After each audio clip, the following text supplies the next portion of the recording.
मेरे प्यारे नबी तुमसा कोई नहीं,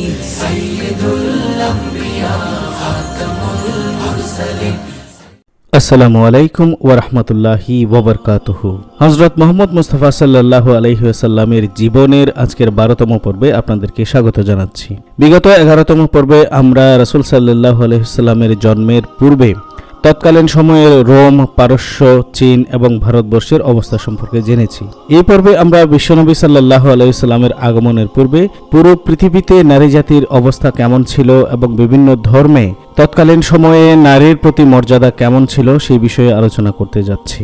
বিশ্বনবী সাল্লাল্লাহু আলাইহি ওয়াসাল্লামের আগমনের পূর্বে এই পৃথিবীতে বন্য একটা পশুর যে সম্মান ও মর্যাদা ছিল, মনুষ্য সমাজে মনুষ্য জাতির অর্ধেক নারী জাতির সেই সম্মান ও মর্যাদা ছিল না। মানুষ হিসেবে নারীকে গণ্যই করা হতো না। তদানীন্তন পৃথিবীতে কোনো একটি দেশেই নারীকে তার যথাযোগ্য মর্যাদা দেওয়া হয়নি। তার সাথে সর্বত্র যথেচ্ছা ব্যবহার করা হয়েছে। নারীর সাথে সীমাহীন বাড়াবাড়ি এবং চরম ন্যূনতার এক বিস্ময়কর নির্যাতন করা হয়েছে। নারী একদিকে মাতারূপে সন্তান সন্ততি প্রতিপালন করেছে, পুরুষের অর্ধাঙ্গিনী সেজে তার জীবনের উত্থান পতনে তাকে সহযোগিতা করেছে, তাকে শারীরিক ও মানসিক শান্তি দান করেছে। আবার এই পুরুষই নারীকে গরু, ছাগল ও সেবিকা এবং দাসী হিসেবে ক্রয় বিক্রয় করেছে, মালিকানা এবং উত্তরাধিকার হতে তাকে বঞ্চিত করেছে। নারীকে পাপ পঙ্কিলতার ও লাঞ্ছনার প্রতিমূর্তি হিসেবে চিহ্নিত করা হয়েছে। তার ব্যক্তিত্বের পরিস্ফুটন এবং তার ক্রম বিকাশে কোনো সুযোগই দেওয়া হয়নি। ছিল না তার কোনো সামাজিক মর্যাদা, কোনো সহায় সম্পত্তিতে তার কোনো ধরনের অধিকার স্বীকৃত ছিল না। কোনো পরিবারে কন্যা সন্তান জন্মগ্রহণ করলে সে পরিবারের সবার চেহারা লজ্জায় বিবর্ণ হয়ে যেত। কোথাও কন্যা সন্তানকে অমর্যাদার প্রতীক ভেবে তাকে জীবন্ত কবর দেওয়া হতো। একজন পুরুষ তার ইচ্ছা অনুসারে যতগুলো খুশি বিয়ে করতে পারত, কিন্তু একটা নারী তার বিয়ে হয়ে গেলে স্বামীর যে কোনো ধরনের অত্যাচার মুখ বন্ধ করে তাকে সহ্য করতে হতো। কোথাও তার স্বামী তালাক দিলে বা স্বামী মারা গেলে তার আর দ্বিতীয় বিয়ে করার কোনো অধিকারই স্বীকৃত ছিল না। কোথাও নারীকে তার স্বামীর মৃত্যুর সাথে সাথে তাকেও আত্মহত্যা করতে বাধ্য করা হতো। কোথাও নারীর যৌবনকে ব্যবসার পুঁজি বানিয়ে তার যৌবন বিক্রি করে অর্থ উপার্জন করা হতো। কোথাও নারীকে উলঙ্গ হতে বাধ্য করা হতো এবং ওই অবস্থায় তাকে দিয়ে শত শত মানুষের কামুক দৃষ্টির সামনে দৌড় প্রতিযোগিতা অনুষ্ঠিত করা হতো। বিশ্বনবী সাল্লাল্লাহু আলাইহি ওয়াসাল্লামের আগমনের পূর্বে কোন ধর্ম নারীকে কি ধরনের মর্যাদা প্রদান করত, আমরা সে বিষয়ে দৃষ্টিপাত করব। হিন্দু ধর্মে নারীর মর্যাদা। হিন্দু ধর্ম নারীর কোনো সম্মান ও মর্যাদায় প্রদান করেনি। সতীদাহের মতো নির্মম নিষ্ঠুর অমানবিক প্রথা হিন্দু ধর্মেরই আবিষ্কার। পুরুষ একাধিক বিয়ে বা স্ত্রী বিয়োগের পর পুনরায় বিয়ে করার অধিকার লাভ করবে, কিন্তু নারীর সেই অধিকার ছিল না হিন্দু ধর্মে। স্বামীর মৃত্যুর সাথে সাথে একটা নারীকেও জীবন্ত পুড়িয়ে মারার অমানবিক ব্যবস্থা দান করেছে হিন্দু ধর্ম। কোনো নারী যদি সৌভাগ্যক্রমে স্বামীর জ্বলন্ত চিতা থেকে বেঁচে যেত, তাহলে তাকে পদে পদে এমনভাবে তিরস্কার করা হতো যে সেই নারীর পক্ষে বেঁচে থাকার চেয়ে মরে যাওয়াই উত্তম বলে বিবেচিত হতো। হিন্দু ধর্মে একটা পুরুষ একই সাথে 10 জন নারীকে স্ত্রী হিসেবে রাখতে পারত। রাজা দশরথের 3 জন স্ত্রী ছিল, মহারাজা ধ্রুবের ছিল 5 জন, পাণ্ডুর ছিল 2 জন, অর্জুনের ছিল 3 জন স্ত্রী। হিন্দু ধর্মে তালাক প্রথা ছিল না, ফলে যথেচ্ছা অত্যাচার করলেও মুক্তির কোনো বিধান ছিল না। স্বামী হলো নারীর দেবতা, তাই দেবতা কোনো পাপ করতে পারে না। অর্থাৎ স্বামী যত অত্যাচার কিংবা নির্যাতন স্ত্রীকে করুক, তাতে তার কোনো পাপ হয় না। এটাই ছিল বদ্ধমূল ধারণা। দিন রাতের এমন কোনো মুহূর্ত নেই যে মুহূর্তে নারী স্বাধীন থাকতে পারে। সমস্ত ক্ষমতা স্বামীর অধিকারে থাকবে। নারী স্বাধীন হবার যোগ্য নয়। নারী তার জীবনে তার ইচ্ছে মতো কাজ করতে পারবে না। পিতা তার কন্যাকে যার সাথে বিয়ে দেবে, সে যেমনই হোক না কেন তার সাথেই তাকে সারা জীবন অতিবাহিত করতে হবে, এই ছিল বিধান। স্বামীর মৃত্যুর পর তাকে আজীবন নিষ্ঠুর বৈধব্যব্রত পালন করতে হবে। নারীর শখ আহ্লাদ বলে কিছু থাকতে পারে না। শয্যাপ্রিয়তা, অলঙ্কারাসক্তি, ব্যভিচারের ইচ্ছা, আত্মগর্ব, অহংকার, কাম, ক্রোধ, লোভ, হিংসা, মিথ্যে বলা এবং যে কোনো পুরুষ দেখলেই তার সাথে দৈহিক মিলনের ইচ্ছা নারী স্বভাবের অন্তর্গত বলে বিবেচনা করা হতো এবং নারীকে সমস্ত ধরনের খারাপ দৃষ্টিকোণ থেকে দেখা হতো। যে কোনো ধরনের পরামর্শ নারীর সাথে করা যাবে না। পরামর্শের সময়ে নারীকে কাছেও রাখা যাবে না। এই পৃথিবীতে পুরুষ পাপ করলে পরজন্মে নারী হয়ে জন্মগ্রহণ করে। নারী জাতিহীন, পাপমূর্তি এবং বিশ্বাসের অযোগ্য। নারী দাস সম্প্রদায়ভুক্ত।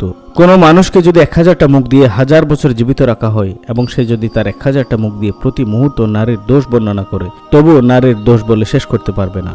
ধনসম্পদে নারীর কোনো অধিকার ছিল না। ঋণে ডুবে থাকা ব্যক্তি পরজন্মে নারী হয়ে জন্মগ্রহণ করে, এই ছিল তখনকার সময়ের ধারণা। শিক্ষা গ্রহণে নারীর কোনো অধিকার নেই। এভাবেই নারীদেরকে সর্বদিক দিয়ে ঘৃণিত এবং নিগৃহীত করা হতো এবং তাকে যথেচ্ছা নির্যাতন এবং নিপীড়ন করা হতো। আর উল্লেখিত সমস্ত বদ্ধমূল ধারণা ছিল হিন্দু ধর্মের অনুসারীদের। নারীর সম্মান ও মর্যাদা তারা কেমন করে কিভাবে দিয়েছে, এই আলোচনা থেকে সুস্পষ্টভাবে বোঝা যায় কেমন ছিল হিন্দু ধর্মে নারীর মর্যাদা। এবার আমরা বৌদ্ধ ধর্মে নারীর মর্যাদা কিরকম ছিল সে বিষয়ে আলোচনা করব। অহিংসা পরম ধর্ম, এটা হলো বৌদ্ধ ধর্মের মূলনীতি। যে কোনো প্রাণী হত্যা করা বৌদ্ধ ধর্মে নিষিদ্ধ। সেই ধর্ম নারী সম্পর্কে বলে যে নারীর প্রতি দৃষ্টি দেয়া মানবীয় পবিত্র পরিপন্থী। নারীর সাথে কোনো মেলামেশা বা তাদের প্রতি কোনো অনুরাগ রেখো না। তাদের সাথে কোনো ধরনের কথা বলবে না। পুরুষদের জন্য নারী ভয়ঙ্কর বিপদস্বরূপ। নারী তার মনোহর কমনীয় ভঙ্গি দ্বারা পুরুষের বিশ্বাস নামক সম্পদ লুটে নেয়। নারী একটা ছলনা বই কিছু নয়। নারী থেকে আত্মরক্ষার চেষ্টা করো। নারীর সাথে একত্রে থাকা অপেক্ষা বাঘের মুখে তার খাদ্য হিসেবে যাওয়া বা ঘাতকের তরবারের নিচে মাথা পেতে দেওয়া অতি উত্তম। এই ছিল বৌদ্ধ ধর্মের নির্দেশ। তাহলে বোঝাই যায় বৌদ্ধ ধর্ম কিভাবে নারীকে সম্মান দিয়েছে। বৌদ্ধ ধর্মের উপাখ্যানে এই ঘটনা অত্যন্ত প্রসিদ্ধ যে অরুবিল্ব গোত্রপতির মেয়ে মারা গেলে একদিন স্বয়ং বুদ্ধ তার কবর খুলে মেয়েটার কাফনের কাপড় নিয়ে গেলেন এবং তা দিয়ে জামা বানিয়ে ব্যবহার করলেন। এই ঘটনার উল্লেখ আছে সেন্ট হিলার লিখিত বুদ্ধ অ্যান্ড হিজ রিলিজিয়ান গ্রন্থের 50 নম্বর পৃষ্ঠায়। মহান মায়ের জাতি নারী সম্পর্কে উল্লেখিত কথাগুলো বৌদ্ধ ধর্মের। এই কথাগুলো শুনলে অনুধাবন করতে কষ্ট হয় না এই ধর্ম নারী জাতিকে কি ধরনের মর্যাদায় অভিষিক্ত করেছে। এরপরে ইহুদি ধর্মে নারীর মর্যাদা কেমন ছিল সে বিষয়ে আলোচনা করছি। ইহুদি ধর্মেও নারীর কোনো মর্যাদা নেই। নারী সম্পর্কে এই ধর্মের বক্তব্য হলো নারী পাপের প্রস্রবণ, কোনো ভালো কাজ করার যোগ্যতা নারীর নেই। এ কারণে সে কোনো সম্মান পেতে পারে না। নারীকে সৃষ্টি করা হয়েছে শুধুমাত্র ভোগ করার জন্য। নারী জাতি সৃষ্টির আদি থেকেই পাপের উস্কানি দিয়ে আসছে। নারীকে কোনো ধরনের সম্মান ও মর্যাদায় ভূষিত করা যাবে না। কোনো নারীর স্বামীর সাথে যদি অন্য পুরুষের ঝগড়া হয় আর নারী যদি তার স্বামীকে সাহায্য করার জন্য হাত বাড়ায়, এটা তার ক্ষমাহীন অপরাধ। এই অপরাধের প্রায়শ্চিত্ত হিসেবে নারীর উভয় হাত কেটে দিতে হবে। নারীকে যে কোনো সময় যে কোনো কারণে বা কোনো কারণ ব্যতীতই তালাক দেয়া যেতে পারে। প্রতিটি পুরুষের এই বলে দোয়া করা উচিত যে হে স্রষ্টা, তুমি আমাকে যে নারী না করে পুরুষ হিসেবে সৃষ্টি করেছ, এ কারণে তোমার কাছে কৃতজ্ঞতা জ্ঞাপন করছি। সুতরাং এই কথাগুলো শোনার পর আর ব্যাখ্যার দাবি রাখে না ইহুদি ধর্ম নারীকে কোন দৃষ্টিতে দেখে। এই ইহুদিদের মধ্যে শিশু কন্যাদের ক্রয় বিক্রয়ের প্রথা চালু ছিল। এবার জানবো পারসিক ধর্মে নারীর মর্যাদা সম্পর্কে। পারসিক ধর্মনেতার নাম জরথুস্ট্র।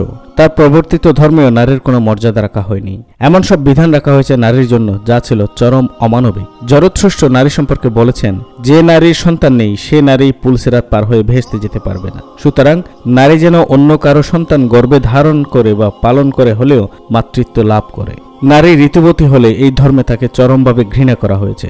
বলা হয়েছে কোনো ঋতুবতী নারী যেন সূর্য না দেখে এবং কোনো পুরুষের সাথে কথাও না বলে।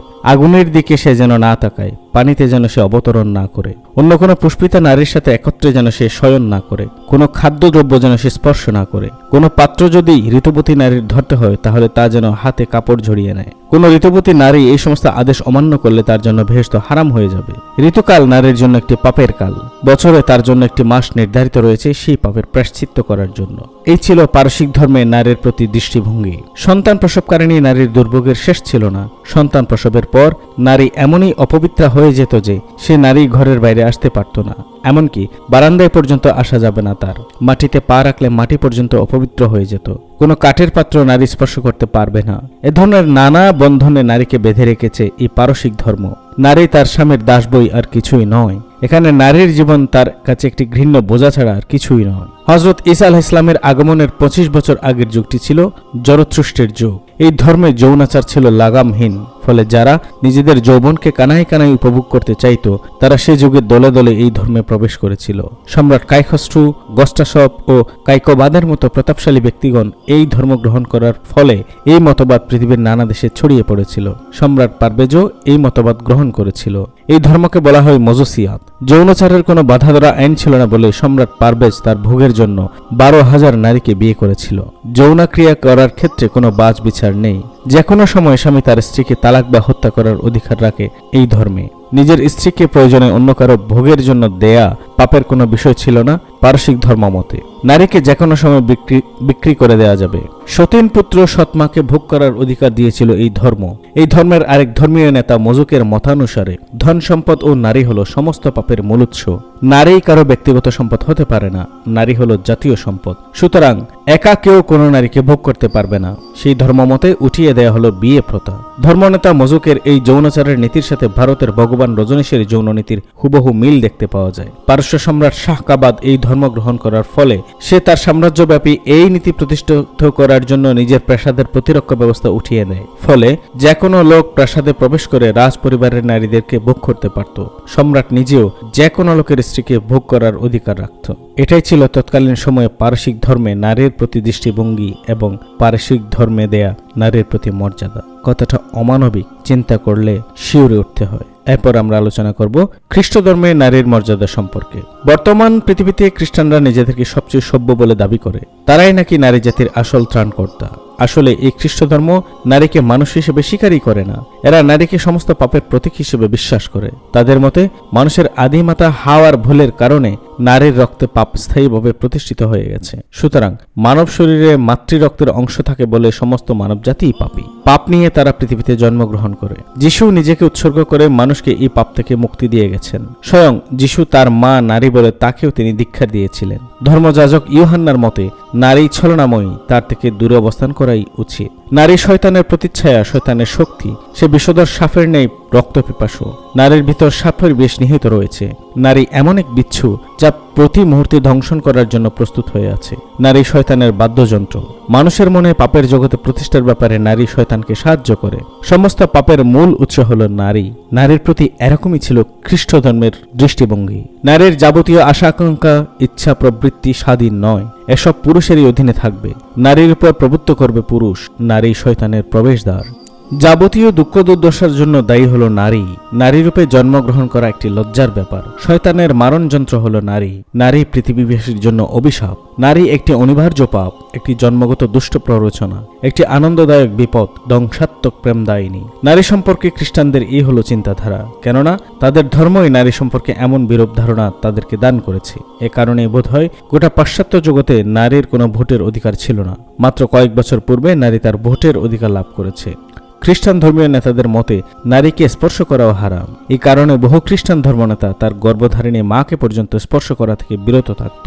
তাদের ধারণা হলো নারীর স্পর্শ ঘটলেই পুরুষের সমস্ত ইবাদত ধ্বংস হয়ে যায়। কোন ধর্মনেতা যদি তার মাকে একান্ত স্পর্শ করতে বাধ্য হতেন তাহলে তিনি তার সমস্ত শরীরে কাপড় জড়িয়ে নিতেন। কোন ধর্মনেতা নারীকে দর্শন পর্যন্ত করত না। তাদের ধারণা ছিল নারীর দিকে দৃষ্টিপাত করলেই সমস্ত ইবাদত বরবাদ হয়ে যাবে। এ কারণে তারা লোকালয় ছেড়ে গভীর অরণ্যে গিয়ে জীবন অতিবাহিত করত। বিশ্বনবী সাল্লাল্লাহু আলাইহি সাল্লাম এই পৃথিবীতে আগমনের পূর্বে গোটা পৃথিবীব্যাপী এই ছিল মায়ের জাত নারীর প্রতি তৎকালীন মানুষের দৃষ্টিভঙ্গি এবং নারীর অবস্থা।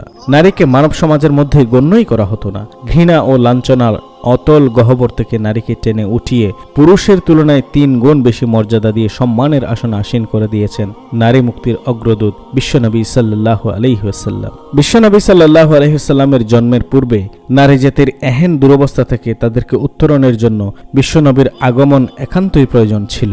তো আজকের পর্বে এই ছিল রাসূল সাল্লাল্লাহু আলাইহি ওয়াসাল্লামের জন্মের পূর্বে সারা বিশ্বব্যাপী নারী জাতির অবস্থা এবং বিভিন্ন ধর্মের নারীর প্রতি সম্মান এবং দৃষ্টিভঙ্গির অবস্থা। পরবর্তী পর্বে আমরা বিশ্বনবীর আগমনের স্থান এবং বিশ্বনবীর আগমন বার্তা সম্পর্কে আলোচনা করব। সেই আলোচনা শোনার আমন্ত্রণ জানিয়ে আজকের 12তম পর্ব এখানেই শেষ করছি। আসসালামু আলাইকুম ওয়া রাহমাতুল্লাহি ওয়া বারাকাতুহু।